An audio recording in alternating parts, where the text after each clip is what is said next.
And breaking overnight, financial markets are tumbling after an unprecedented move by federal prosecutors to launch a criminal probe into the chairman of the Federal Reserve. It's time for the Streamline, everything you need to know in 10 minutes or less. Jerome Powell says the Justice Department has served the Fed with subpoenas threatening a criminal indictment. The DOJ is scrutinizing his Senate testimony last summer over the $2.4 billion renovation to the central bank's headquarters in D.C. The renovation ballooned past initial budget estimates. It was a subject of a public showdown last July when Trump paid a rare visit to the Fed. But Powell says the investigation is really about the president's pressure campaign to lower interest rates. The threat of criminal charges is a consequence of the Federal Reserve setting interest rates based on our best assessment of what will serve the public, rather than following the preferences of the president. Powell has served at the Federal Reserve under 4 administrations, both Republicans and Democrats. Trump overnight denied any involvement, but just 2 weeks ago made a threat to sue Powell for his, quote, incompetence. This morning, President Trump is threatening military action in Iran as the regime cracks down on anti-government protesters. Thousands of people spread across more than 100 cities. They're protesting over the state of the economy and record high food and gas prices. Trump says he's meeting with Iranian leaders sometime this week, but action by the U.S. could come sooner. They want to negotiate. I think they're tired of being beat up by the United States. A meeting is being set up, but we may have to act because of what's happening. A U.S.-based human rights group reports more than 500 people have been killed in Iran during a government crackdown on protesters. A U.S. official says the president has been briefed on a range of options for military strikes. And the anger on the streets in Iran is spreading to major cities across the world. This was in Los Angeles. A man is in custody after driving that U-Haul into a crowd protesting the Iranian government. Video shows the chaos as that truck moved through protesters with a sign that said, "No Shah, no regime, USA, don't repeat 1953. Now, protesters surrounded the truck and began smashing the vehicle's windows before pulling the driver out and attacking him. Police moved in, removed the driver, and then detained him. And more protests erupted over the weekend in Minneapolis after the deadly ICE shooting that killed 37-year-old Renee Good last week. ICE agents deployed pepper spray before smashing through the front door of that home, taking a man out in cuffs. Homeland Security Secretary Kristi Noem says hundreds more federal agents are being sent to Minnesota to support those already on the ground. The Trump administration insists that ICE agent Jonathan Ross acted in self-defense when he shot Good last week. But Minnesota lawmakers say Good did not commit any offense. They're also calling for transparency in the FBI's investigation.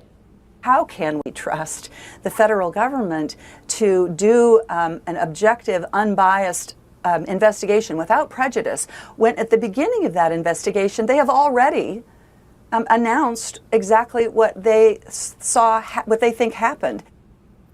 Now, with Congress racing to pass a government funding bill before the end of the month, some Democrats are threatening to freeze funding for ICE unless reforms are made to the agency. Those reforms could include a ban on face masks and a requirement that agents show warrants.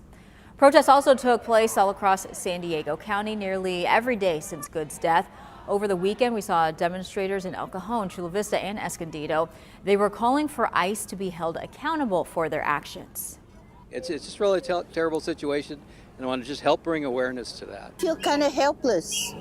So this is a small way that you can do the things. Happening now in New York City, the largest nursing strike in the city's history is underway. More than 16,000 nurses walked off the job this morning over failed contract negotiations with several city hospitals. New York Governor Kathy Hochul declared a state of emergency Friday, pleading with both sides to stay at the table. Mount Sinai, one of the hospitals involved, said the strike will not affect patient care. In your consumer news, one travel company says 2026 is the year of one big trip, with travelers choosing to prioritize quality over quantity. Scripps News Group's consumer reporter John Matarese looks into the travel trend and how you can save for that bucket list vacation. Out with the quick getaways, in with the longer, more meaningful trips in 2026. If you're planning one big trip this year, it's not too late to beat those peak season prices.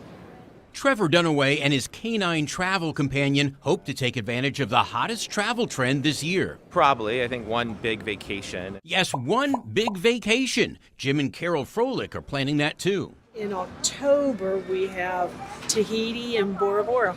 I'm jealous. According to the deal tracking site Going, 2026 is the year of one big trip.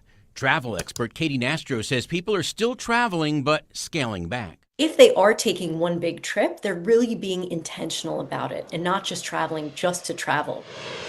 Underneath it all, travelers still want a deal, with more people using flight and price alerts. Even if you're not ready to, say, book that hotel, keeping pricing alerts on are a really great way to get notified without having to do all that searching week after week to see if those prices have dropped. According to Going, book summer vacations by March for the best deals. A tip endorsed by frequent traveler Monet Scott. Waiting is the worst thing you can do. The price is going to only go up, and then you're going to end up with a horrible seat. For more savings, move a trip 2 to 3 weeks. May to early June and late August to September are typically the cheapest summer travel dates. Other trends: about 40% of people say they're choosing less crowded destinations. And while some turn to AI and social media for ideas, the top resource is more old-fashioned. Family and friends are the #1 resource that people go to first when they're starting their travel planning. So don't wait to plan that one big trip this year so you don't waste your money. John Matteries, Scripps News Group. Yeah, vacation, that sounds wonderful. And that's your ABC 10 News Streamline. Everything you need to know today in under 10 minutes.